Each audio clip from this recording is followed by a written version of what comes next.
반갑습니다. 연초에도 한 번 왔었었는데 그때도 제가 아마 그 얘기를 했던 것 같아요. 목사님이 설교 코칭을 하는 사람이라고 소개를 하셔서 좀 불편하게 제가 여기 서 있다고.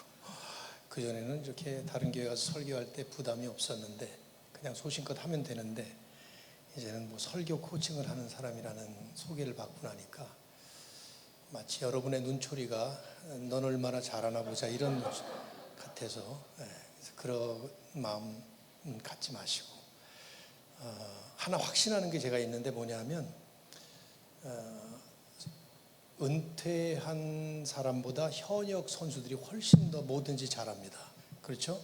그러니까 은퇴한 목사가 설교하는 것보다 여러분의 담임 목사님인 우리 박 목사님이 설교하시는 말씀이 훨씬 더 아마 은혜롭고 다가오실 거예요. 그래서 그런 마음으로 저도 편안하게 말씀을 하도록 하겠습니다. 기도하고 말씀 보도록 하죠.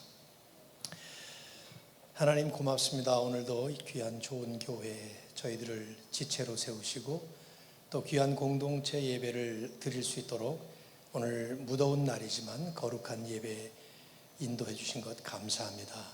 주님 앞에 올려드리는 이 예배가 처음부터 끝까지 온전히 주님께만 영광 돌리는 예배 되게 하시고, 특별히 이 시간 말씀을 나눌 때에 말씀의 주인공이시고 주인이신 우리 주 예수 그리스도를 통해서 성삼위 하나님께서 우리에게 베풀어 주신 복음의 은혜를 또 가슴에 깊이 깨닫는 시간 되도록 축복하여 주옵소서. 오직 주님께 영광 돌리며 예수님의 이름으로 기도드립니다. 아멘. 여름철이 무척 더워서 고생스럽긴 하지만 여름에 좋은 것 한 가지가 맛있는 과일들이 아주 많습니다. 이 과일 가운데 살구라는 과일이 있죠. 근데 그 중에는 게살구라는 살구가 있습니다. 이게 색깔이 아주 노랗고 탐스러워서 사람들이 조경용, 관상용으로는 많이 심지만 실제로 거의 먹지는 않습니다. 왜냐하면 맛이 너무 시고 떫어서 맛이 거의 없어요. 저도 뭐 먹어본 적이 없는 것 같아요. 보기만 좋지 맛은 없는 이런 그 게살구. 그래서 우리는 겉모습만 보기 좋지 실속은 없을 때 사용하는 말이 있죠. 뭐죠? 빛 좋은 게살구, 그런 말을 합니다. 오래전에 그 IMF 구제 금융을 신청할 때 대한민국의 경제 상황을 놓고 가장 많이 사용했던 말이었던 것 같아요. 뭐 백화점에 가면 없는 상품이 없었잖아요. 수입 상품들도 고가에 날개 돋친 듯 팔렸고, 우리가 먹는 음식들 남아서 다 버렸고, 옷 같은 것들, 가구 같은 것들 아직도 쓸모 있는데도 불구하고 유행 지나면 구형이라고 해서 버리곤 그렇게 했습니다.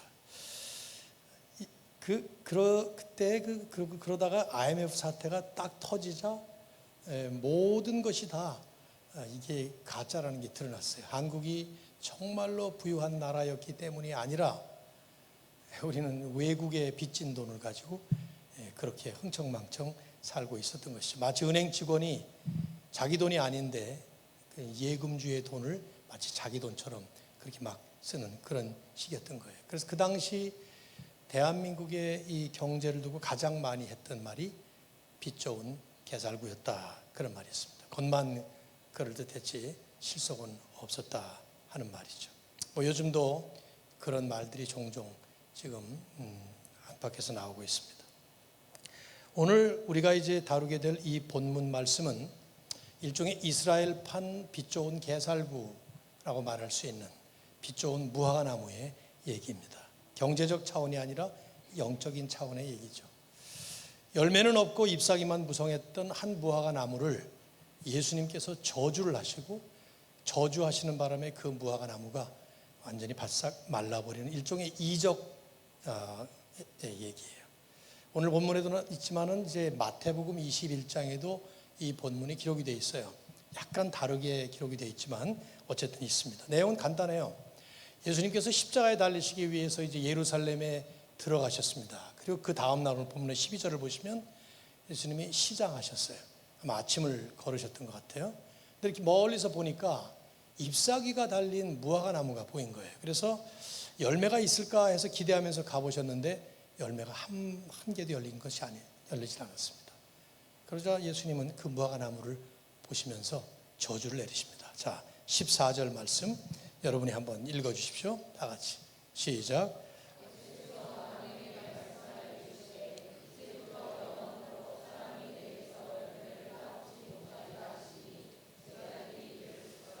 마태복음에 보면 곧 말랐다, 즉시 말랐다 하는 말을 쓰고 있는데 아마도 말씀이 떨어지기가 무섭게 나무는 말라버린 것 같아요.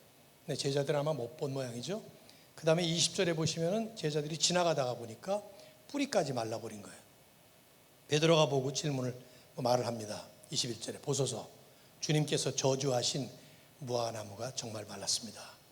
그래서 예수님은 하나님을 믿어라, 이렇게 말씀을 한 겁니다.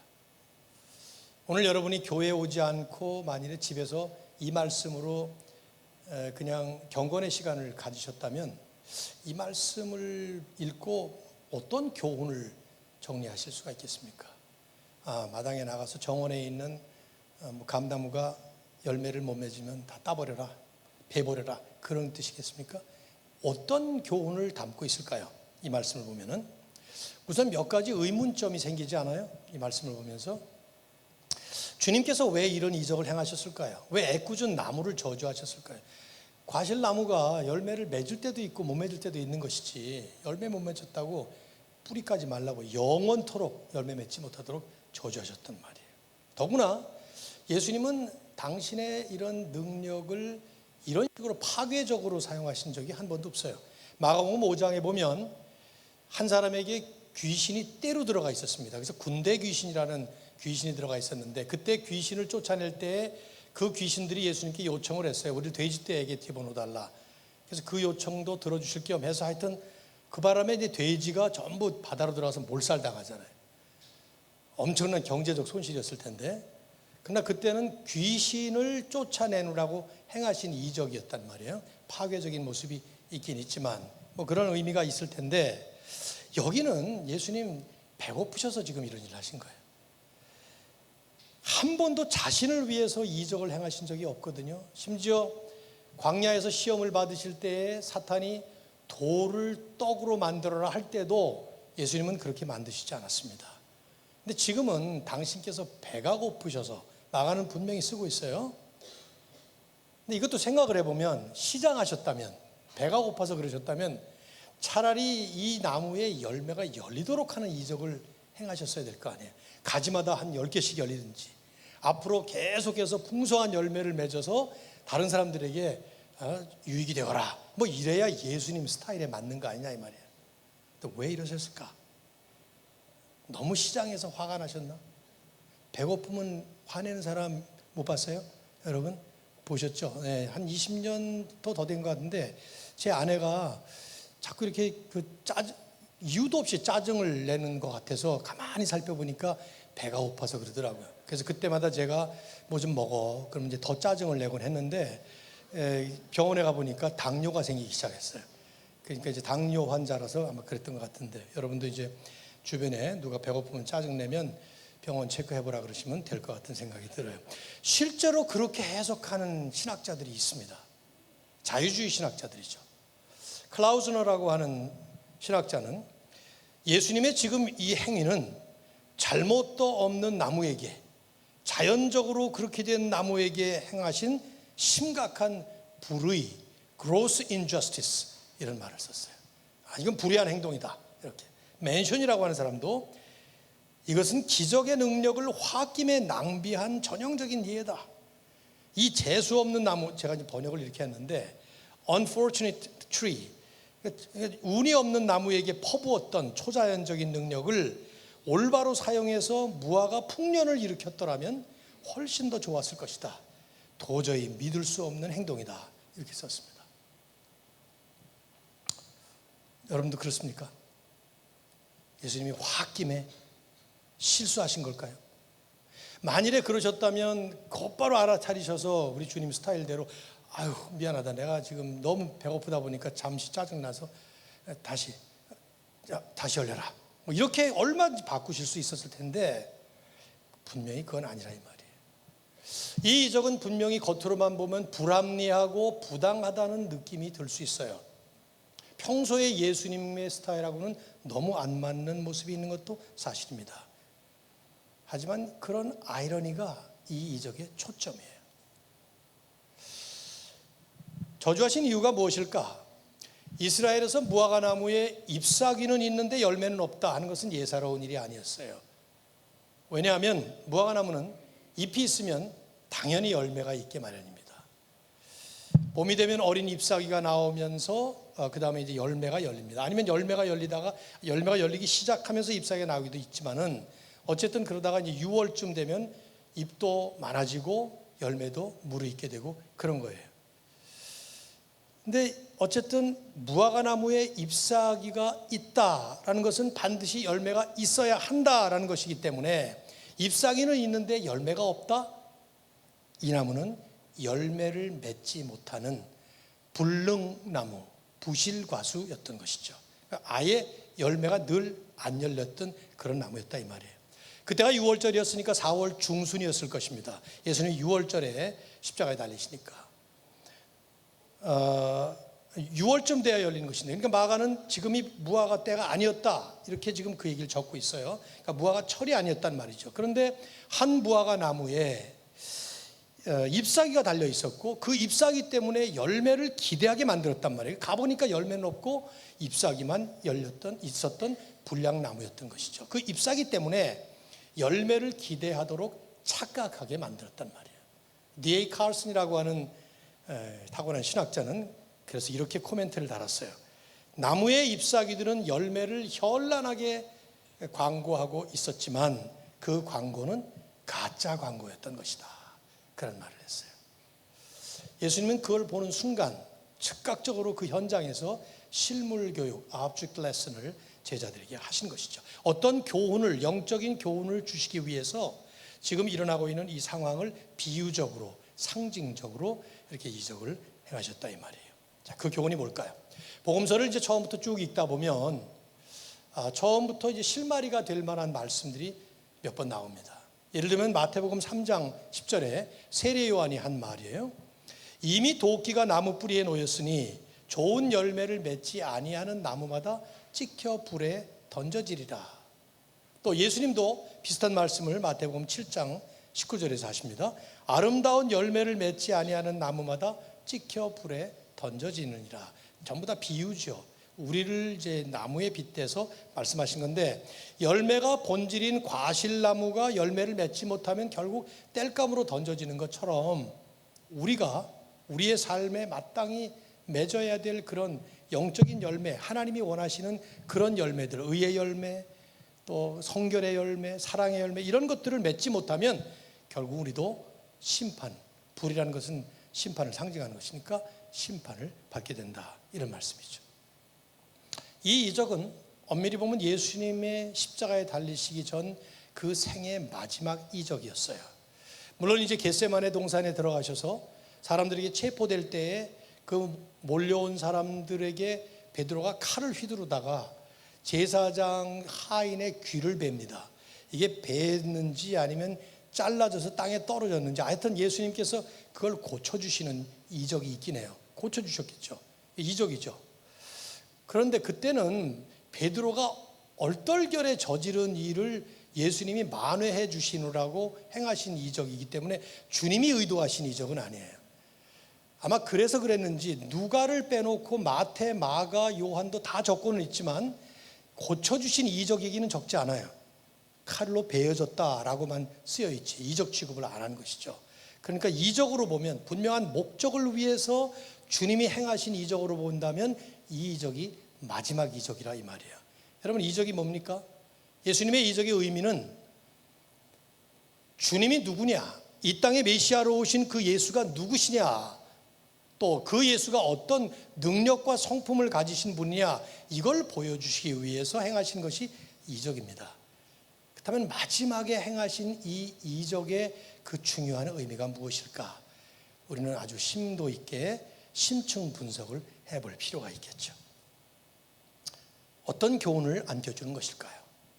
우선 첫째로 1차로 이 이적을 통해서 예수님은 이스라엘에게 임할, 이스라엘이 장차 받게 될 그 민족적인 역사적 심판을 예고하신 이적이라고 볼 수 있습니다. 이스라엘은 일찍이 하나님의 택한 백성으로 선민이 되었던 민족이었습니다. 그러나 단 한 번도 그런 신분과 자격에 걸맞는 합당한 영적인 열매를 맺으면서 산 적이 없어요. 구약 성경을 쭉 보면, 구약을 보면 여러분 그런 생각 안 드시나요? 어떻게 이렇게 말을 안 듣는 민족이 있나? 아주 이 종족은 정말 이 못돼 먹은 그런 민족, 이런 생각 안 듭니까? 그런 생각이 들죠? 저는 구약을 읽을 때 청소년 때 참 많이 그런 생각을 했어요. 야, 이게 좀 미안한 얘기입니다만은 제가 어렸을 때 생각했던 거예요. 나치의 대학살을 받아 마땅하다, 막 이런 생각이 들었어요. 그때. 그렇게 지금은 생각 안 해요. 그렇지만 그땐 그랬다 이 말이죠. 그 정도로 하나님의 말씀을 얼마나 불순종합니까? 하나님을 배교하고 뭐 우상 숭배를 하고 하나님이 보내시는 선지자들을 그 말씀들 불순종. 종래 이제 좀 있으면 메시아로 보내주신 하나님의 아들 예수 그리스도까지 십자가에 못 박을 판이에요. 그런데 반면에 겉으로 보면은 이들이 행한 종교적 의식, 종교적인 행사들은 대단히 왕성했어요. 그래서 그런 그 거칠에 의식에 스스로 도취되어서 자신들은 아주 잘 믿는 선민이라고 생각하고 다른 민족들은 개취급을 하던 이런 착각에 빠졌던 사람들이죠. 하나님이 보내셨던 구약의 선지자들은 이런 이스라엘의 모습을 자주 무화과 나무에 비유하곤 했어요. 대표적으로 예레미야 8장 13절 말씀을 보면 여호와께서 말씀하실 때 내가 그들을 진멸하리니 포도나무에 포도가 없을 것이며 무화과 나무에 무화과가 없을 것이며 그 잎사귀가 마를 것이며, 거기 나의 잎사귀까지 마른다고 나왔어. 호세아, 요엘, 미가 계속 이런 말씀들이 나옵니다. 마태복음에 보면 오늘의 이 무화과 나무 저주를 하시는 그 이적 사건을 똑같이 마태도 기록을 하는데, 주님은 바로 이 이적 사건 다음에 예루살렘에 임할 이 심판을 노골적으로 예고를 하십니다. 마태복음 23장 37절 예루살렘아 예루살렘아 선지자들을 죽이고 내게 파송된 자들을 돌로 치는 자여, 그러시면서 보라 너희 집에 황폐하여 버려진 바들이라, 그러면서 성전 건물을 가리키시면서 24장 2절을 보면 돌 하나도 돌 위에 남지 않고 다 무너뜨려지리라. 실제로 말씀하신 그대로 예루살렘은 주후 70년의 역사를 보면 로마의 침공에 의해서 무너지고 맙니다. 그때 무려 335만 명이 다 죽었어요. 전사를 했습니다. 그리고 9만 7천 명이 포로로 잡혀갔고, 말씀하신 글자 그대로 돌 위에 돌 하나 남지 않고 성전은 완전히 무너져 내렸죠. 서쪽에 그저 벽 조그마한 거 하나 남은 것을 지금 성지순례 가보시면 통곡의 벽이라고 해서 거기 서서 통곡하고 있는 그런 상황이죠. 즉 이 무화과나무 이적 사건, 저주 이적 사건은 이런 이스라엘에 대한 실제로 앞으로 일어나게 될 역사적인 심판을 비유적으로 상징적으로 보여주는 이적이었던 것이죠. 그렇다고 하면 둘째로 보다 더 폭넓은 메시지가 우리와 관련이 되죠. 뭡니까 그게? 구약의 이스라엘은 신약의 교회를 어떤 면에서 보면 지향하고 있어요. 이스라엘 백성들은 신약의 우리 믿는 성도들을 대변한다고 볼 수 있습니다. 즉 주님은 열매는 없고 겉모습만 있는, 그래서 내면의 영적 이런 열매가 없는 그런 교회 혹은 그런 종교인의 모습, 이 모습을 향해서 저주의 심판을 예고하셨다고 볼 수 있는 거죠. 우리에게 질문을 던지잖아요. 잎사귀만 무성하고 열매는 없었던 이 나무처럼 종교 행위는 무성하고 종교 의식은 가득했지만 하나님이 원하시는 열매는 맺지 못했던 이스라엘처럼 우리는 열매는 없이 종교 의식이나 겉모습만 그럴듯한 것 아닌가 하는 질문 말이에요. 우리 역시 겉모습으로 보여지는 많은 화려한 종교 의식들 속에 감추어져서 마땅히 열려야 될, 맺어야 될 이런 영적인 열매는 맺지 못하고 있는 것은 아닌가 하는 질문을 하게 만든다 이 말이에요.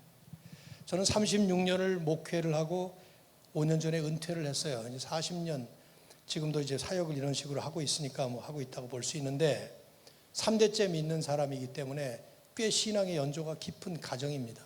제 아들도 목회자이고. 근데 요즘에 드는 생각이 그런 거예요. 정말 나나 내 목회 현장이나 한국교회나 미국에서도 목회를 오래 했습니다마는 내가 지나왔던 모든 것을 지나보면은 우리 한국교회의 이 과정 속에, 그리고 지금 우리의 현주소는 분명히 무성한 잎사귀가 많습니다. 자랑할 만한 이 겉모습이 대단히 많아요. 세계 최고의 교인수, 세계 최고의 건물을 자랑하는 교회들이 한국에 아주 많습니다. 전 세계적으로 기독교가 점점 쇠퇴해 나가고 있는 이런 우리 시대인데, 아직도 우리 한국은 교회를 개척만 하면 불과 몇 년 만에 수백 명, 수천 명으로 급성장, 초고속 성장을 하는 그런 교회들이 아주 많습니다. 세계에서 보기 힘든 일이에요. 특별히 열정이 얼마나 좋습니까? 새벽 기도에 우리 한국 외에 다른 나라에 저는 못 봤어요. 이렇게 지속적으로 모든 교회가 하고 있는 저녁 기도회, 금요 철야 기도회 얼마나 많습니까? 선교사도 가장 많이 파송한 나라가 우리나라예요. 미국 다음으로 2위인데 인구 대비를 해보면 우리나라가 훨씬 더 많이 보냈다고 볼 수 있는 거죠. 저는 한편 이런 한국교회의 모습과 역사를 함부로 무시해서 안 된다고 생각해요. 화려하게 보여지는 이 많은 사역들을 보여주고 있는 대형 교회들을 무조건 폄하해서는 안 된다고 저는 믿습니다. 하지만 만일에 이런 외형적인 모습들이, 이런 많은 종교적인 행위나 종교 행사들이, 이런 공로나 이런 업적들이, 눈에 보여지는 이런 것들이 열매 없는 무화과 나무처럼 마땅히 우리의 내면 속에, 우리의 삶 속에, 우리의 본질 안에 이루어야 되는 신앙적 열매, 하나님이 원하시는 영적 열매를 맺지 못하고 있다고 하면 심각한 문제가 아닐 수 없죠. 대단히 심각한 문제죠.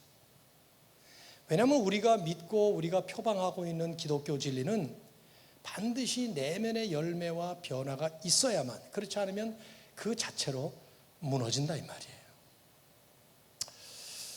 참 한국 드라마를 볼 때마다 씁쓸하기가 그지없어요. 얼마나 교회를 조롱하는 내용이 많이 있는지 몰라요. 뭐 한참 전에 나왔던 드라마였던 것 같은데, 더 글로리라는 뭐 학교 폭력이고 또 그 내용이 복수극이 너무 심해서 제가 보질 않았어요. 뭐 별로 은혜될 것 같지 않아서. 근데 한국에 돌아오니까 하도 사람들이 많이 해서 제가 최근에 봤어요. 그거를 영락 없어요. 그 안에도 보면 교회를 농락하고 조롱하는 그런 내용의 요소를 아주 깊이 심고 있는데, 내가 가만히 살펴보면 뭐 그 영화뿐만 아니라 그들이 그걸 뭐 만든 사람들이나 그걸 재미있게 보는 사람들이나 한결같이 기독교 진리 자체를 조롱하는 것이라기보다는 오히려 자세히 보시면 그 진리가 담아내야 될, 그 진리가 생산해야 될 진정한 삶의 열매가 보여지지 않을 때, 겉으로만 보여지는 모습과 그 괴리로 인한 그 종교적인 위선적 실태, 그걸 조롱하고 있는 것 같아요. 가만히 보면 그들이 추구하는 것도 기독교 진리처럼 살아야 되는 거 아니냐, 근데 왜 그렇게 못 사냐, 그걸 조롱하고 있는 거라고 생각이 돼요. 물론 너무 심해서 과장이다, 모든 교회가 그렇게 타락한 거 아닌데, 모든 목사들이 다 망가진 거 아닌데, 그런 생각이 드니까 말이죠. 좀 억울하기도 해요. 볼 때마다. 우리끼리니까 얘기하지만. 근데 이것은 노파심에서 하는 얘기가 아니라 예수님께서 하신 말씀 때문에 이런 설교를 할 수밖에 없어요. 주님이 산상수훈을 말씀하시고 나서 결론에 가서 마태복음 5장, 6장, 7장이 산상수훈이에요. 산상수훈이 뭡니까? 천상 백성이, 천국 백성이 어떻게 지상세계를 살아갈 것이냐, 천국 백성의 지상세계 생활의 일종의 원리 지침이에요. 근데 거기서 쭉 말씀을 하시죠. 오른편 뺨 맞으면 왼편 돌려대라. 세상 사람들은 오른편 뺨 맞으면 때려 죽여라. 이게 세상 사람들일 거야. 그러니까 온통 드라마의 복수극들이잖아요. 그러나 우리는 오른편 뺨 맞으면 왼편을 돌려대는 사람들이에요. 옷 뺏기면 겉옷 속옷 다 내주는 사람들이라 이 말이죠. 왜? 천국 백성이니까. 그런데 그 말씀을 쭉 하시고 나서 마지막 결론 부분에 가서 7장 22절에 가슴 서늘한 말씀을 하나 적어 놓으셨어요. 그게 뭡니까? 그날에 많은 사람들이 나더러 이르되, 많은 사람들이 주님 앞에 나와요. 그리고는 하는 말이 주여 주여. 이 주여를 2번 부르는 걸 보니까 열정적인 사람들이에요. 우리만 못하죠. 우리는 3번 부르니까 주여 3착을 하지만 주여 주여 우리가 주의 이름으로 선지자 노릇하고 주의 이름으로 귀신을 쫓고 주의 이름으로 많은 권능을 행하지 아니하였나이까. 그런데 정작 주님은 뭐라고 대답을 하시는가 하면 그때 내가 그들에게 밝히 말하되 내가 너희를 도무지 알지 못하니 불법을 행하는 자마다 내게서 떠나가라. 주의 이름으로 선지자 노릇했다? 저 같은 겁니다. 선지자는 하나님의 말씀을 받아서 선포하는 게 일이에요. 오늘날의 설교자들은 강단에 서서 하나님의 말씀을 묵상해서 성도들에게 하나님의 뜻을 전달하는 것이 우리의 일입니다. 그러니까 주의 이름으로 선지자 노릇했다? 주의 이름으로 평생 목회했다 그 말이에요. 주의 이름으로 귀신을 쫓았다, 영역을 행했다는 것이죠. 주의 이름으로 많은 권능을 행했다, 이적도 행했다는 말 같아요. 근데 정작 주님은 내가 너희를 알지 못한다. 주님이 전혀 인정하시지 않는 잎사귀만 무성한 열매는 없는 생활이었다면, 이게 만일에 우리들이라면 이런 생각을 안 해볼 수 없다 이 말이죠. 목사님 걱정하지 마세요. 우리 은혜샘교회 너무 잘하고 있습니다. 그런 것 같긴 해요. 지난번에 제가 연초에 왔을 때 제 아내가 다녀보고 싶은 교회라고 그렇게 얘기를 하더라고요. 그래서 우리 화성으로 이사 오면 이 교회 나오자 그렇게 얘기를 했습니다마는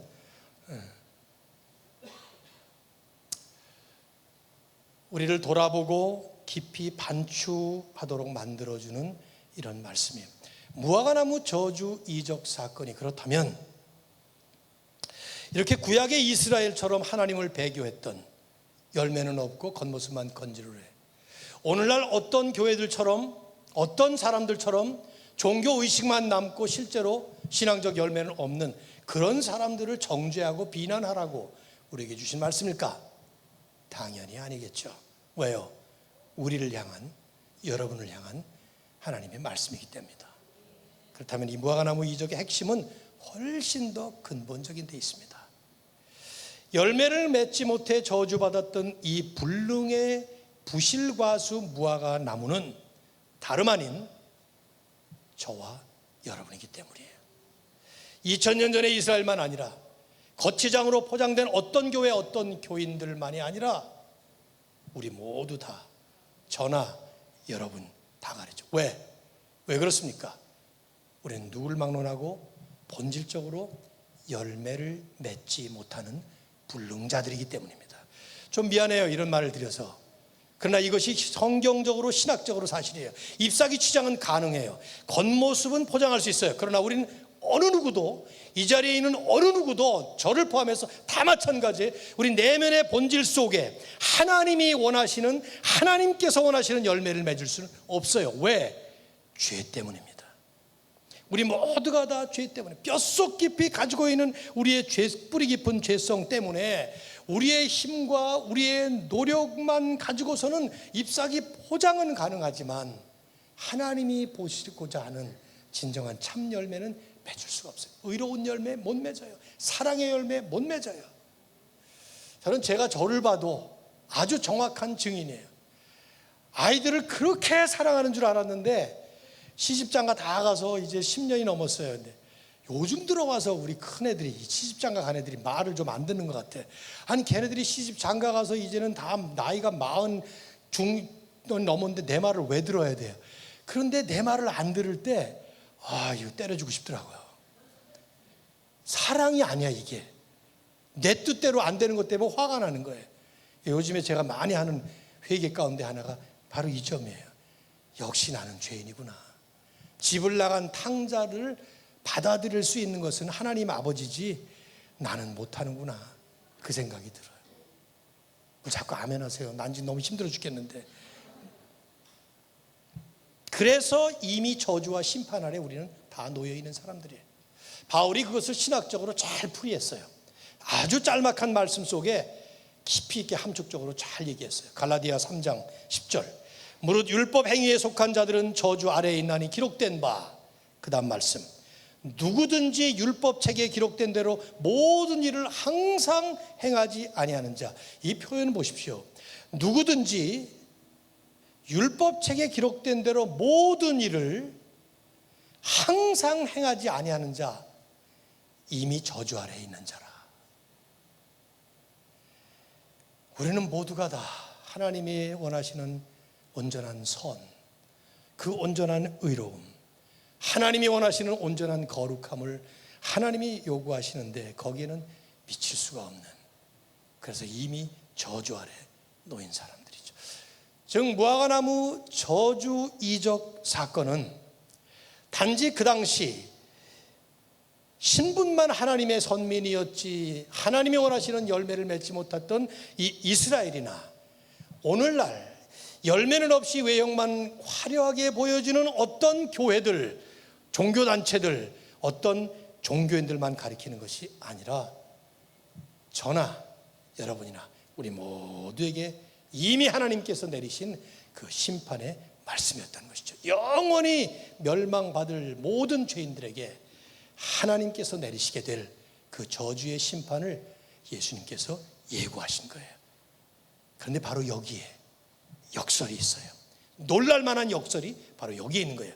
예수님은 우리가 받을 저주의 심판을 예고는 하셨지만 실제로 내리시지는 않았습니다. 어떻게 해요?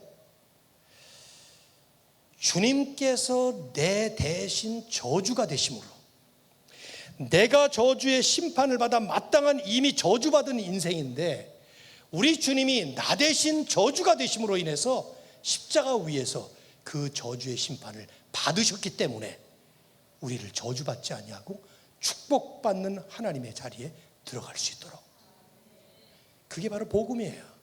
그것이 바로 십자가와 부활이에요. 이제 조금 있으면 이 마지막 이적을 행하시고 나서 조금 있으면 골고다 갈보리에 가셔서 주님께서 행하실 일이 바로 그 일이셨어요.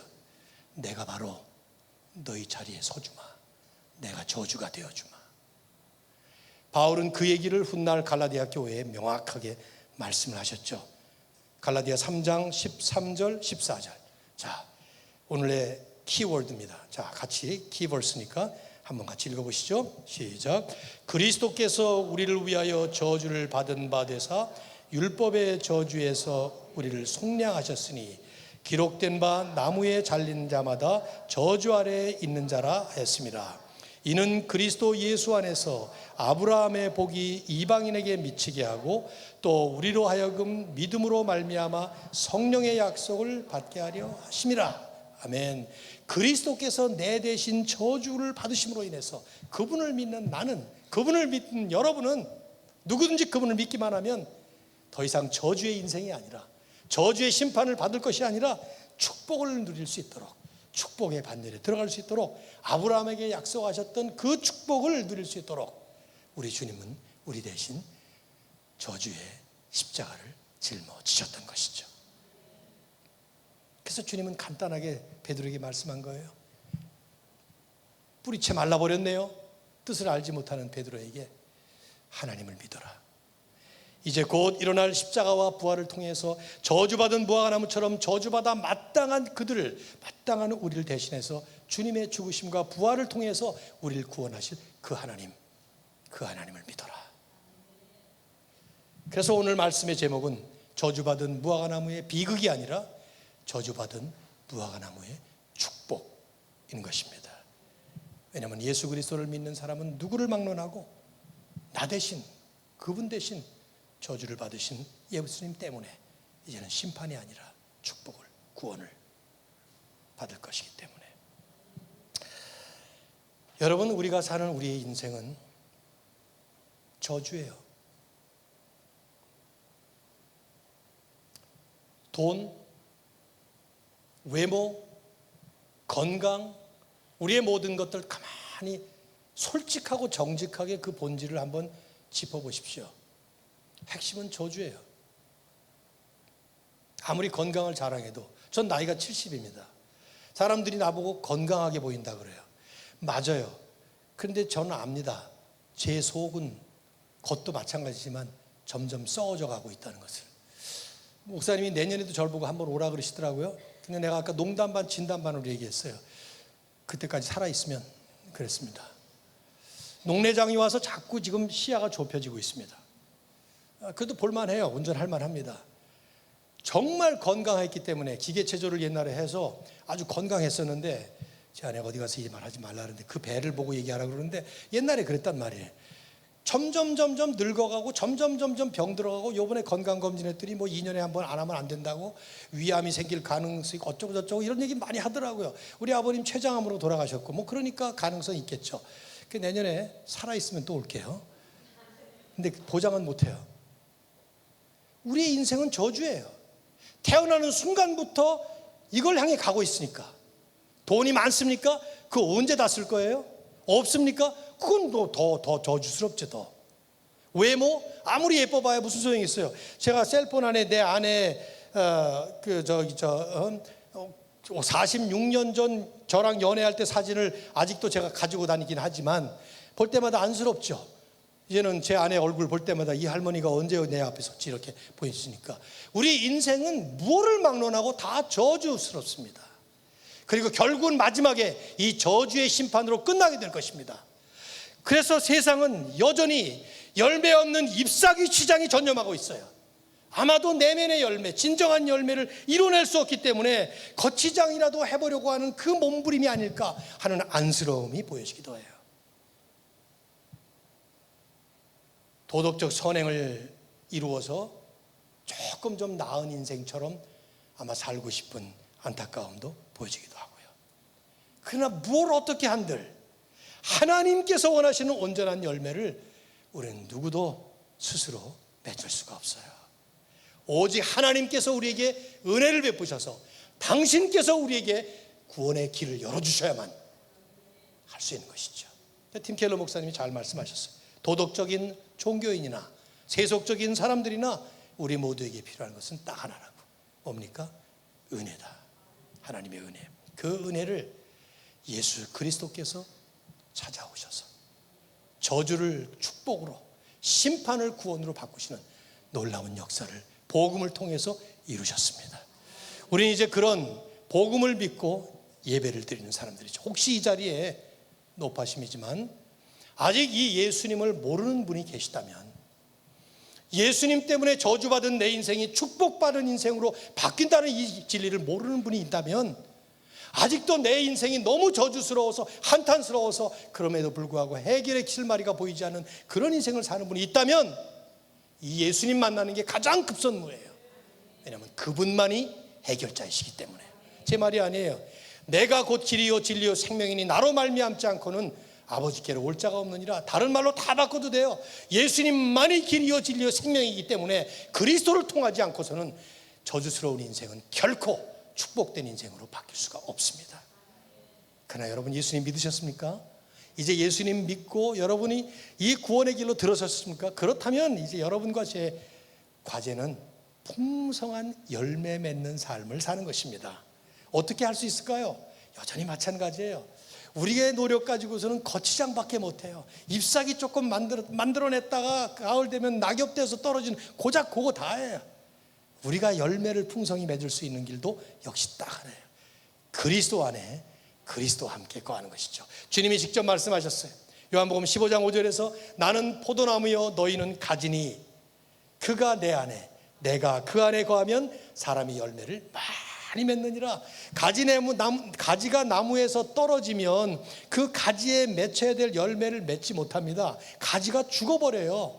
항상 나무 본체와 연합해 있어야만 결실을 맺을 수 있듯이 우리의 생명의 근원 되시는 그 주님 안에, 주님이 내 안에 하나가 되어서 주님과 연합해서 살아갈 때에만이 우리는 풍성한 열매를 나도 누리고 주변에도 내어주는 줄로 믿습니다. 저는 여러분의 삶이 이제 예수님을 믿으셨다면 풍성한 아름다운 열매를 많이 맺으면서 여러분의 삶도 저주의 인생이 아니라 축복된 인생, 그리고 주변에도 많은 열매를 제공하는 그런 인생이 되시기를 주님의 이름으로 축원합니다. 어떻게 해요? 예수 그리스도와 함께 동행하셔야 돼요. 그럴 때 나의 그 연약하고 초라한 노력을 능가하시는 놀라운 우리 주님의 역사로 아름다운 영광을 나타내실 줄로 믿습니다. 폴란드의 세 번째 수상을 지냈던 이그네이스 얀 페도루스키라고 하는 유명한 분이 있어요. 음악가들에게 유명한 분이에요. 피아니스트였기 때문에. 피아니스트였던 분이 수상이 되신 거예요. 이분이 피아니스트로 한참 명성을 떨칠 때, 많은 연주를 했습니다. 그때 이제 큰 연주장에서 연주회를 준비하고 있었는데 무대 뒤에서 준비를 하고 있었어요. 나와서 피아노 치려고. 많은 사람들이 모여 있었는데 그 가운데 7살짜리 아들을 데리고 온 엄마가 있었는데 아마 아들에게 감동을 안겨주고 싶어서 데려왔던 것 같아요. 근데 연주회 그런데 가보시면 기다리는 시간이 길잖아요. 아이가 기다리지 못하다가 살짝 빠져나왔어요. 엄마는 눈치를 못 챈 거죠. 쭉 돌아서 무대 위로 올라와서 그랜드 피아노 앞에 딱 걸터 앉은 거예요. 그리고는 자기가 알고 있는 그 자랑스러운 곡인 젓가락 행진곡을 연주하기 시작했습니다. 아시나요? 띵띵띵띵띵띵 하고 쳐하는 거 그거 아주 유치하잖아요. 애들이 처음 배울 때 하는 거 아닙니까? 장내가 소란해지기 시작했어요. 누구야? 누가 이런 내 애를 데려왔어? 엄마는 어디 간 거야? 저 빨리 끌어내지 않고 뭐해? 지금 뒤에서 페도르스키가 가만히 보니까 어떤 아이가 장난치듯이 그런 곡을 연주하고 있는 거예요. 뒤로 올라왔습니다. 그리고는 아이 뒤에 가서 섰어요. 애 어깨에 손을 대고는 속삭였습니다. 계속해라. 내가 도와줄게. 나하고 같이 치자. 그리고는 그 유치한 젓가락 행진곡이 진행되는 가운데 즉흥적인 환상적 화음을 넣기 시작했어요. 그러자 순간적으로 유치한 젓가락 행진곡은 피아노의 거장 마에스트로가 연주하는 즉흥적인 화음을 타고 즉흥 환상곡으로 장례가 화려하게 장식되는 실화입니다. 인생을 살다 보면 그리고 살아보면 우리가 하고 있는 것들, 우리가 이루어 놓는 것들 고작 젓가락 행진곡 같은 유치한 것들이 거의 대부분입니다. 아니 전부입니다. 거기서 거기에요. 그런데 주님께서 우리와 함께 하시기 때문에 그 주님이 연주하시는 내 초라한 인생에 주님께서 연주하시는 기가 막힌 연주를 통해 하나님의 섭리에 따라서 주님이 맺으시는 그 열매들을 보면 상상도 할 수 없는 내 능력과 내 노력으로는 맛볼 수 없는 기쁨과 충만한 은혜를 나도 누리고 살 뿐 아니라 내 주변의 가정에, 교회에, 친구들에게 아름다운 열매를 제공하는 멋진 삶을 살게 되는 것이죠. 사랑하는 은혜샘 교회의 성도님들의 삶이 그리고 이 교회의 앞으로의 모든 여정이 풍성한 열매를 맺는 무화과나무의 축복이 넘치기를 주님의 이름으로 축원합니다. 하나님 고맙습니다. 오늘도 무더위지만 우리를 함께 불러주셔서 귀한 예배를 통해 주님께 영광 돌릴 수 있게 하신 것 감사합니다. 오직 주님만 영광 받으시고 저주받은 무화과나무가 될 수밖에 없었던 저희들을 대신해서 저주를 받아주심으로 우리를 축복받는 풍성한 열매 맺는 나무로 세워주셨사오니 주님과 함께 동행하며 주님께 영광 돌리는 삶이 되도록 계속 인도하여 주시옵소서. 예수 그리스도의 이름으로 간절히 기도드립니다. 아멘.